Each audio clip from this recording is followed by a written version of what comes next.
Now we're going over to Chris, who's in Redford, reporting on the protests that have taken place today. Hi, Angie. Everything has calmed down now, but tempers were high earlier today.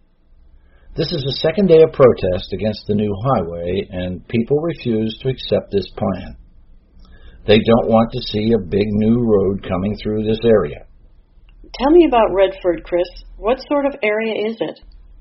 Redford is a small farming community, about 3,000 or 4,000 people. They enjoy living in a quiet rural area, and they don't want big trucks and buses rolling through town.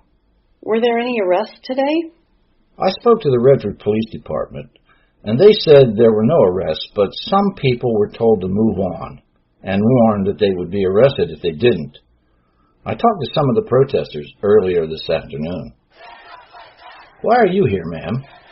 I will not let my son grow up in a parking lot. I moved here with my husband 5 years ago to escape the noise and pollution. I don't want it coming out here in Redford. What do you say to the local businesses who think this road is so necessary? They say it will help Redford, connect it to the world again. They said that about the railroad, and they closed it 20 years ago. If they want Redford to be well connected again, then open the railroad. That would cost a third of what they're going to spend on this new highway and won't cause any of the pollution. I remember hearing they were going to close the railroad, and I thought it was crazy. And now here we are, and they are ready to spend a huge amount of money to build a useless road. Can I ask you, ma'am, what brings you out to this protest today? We have to do everything to protect this beautiful green land. Once it's gone for good. They don't dig up roads to plant trees. We have to stop this road from happening.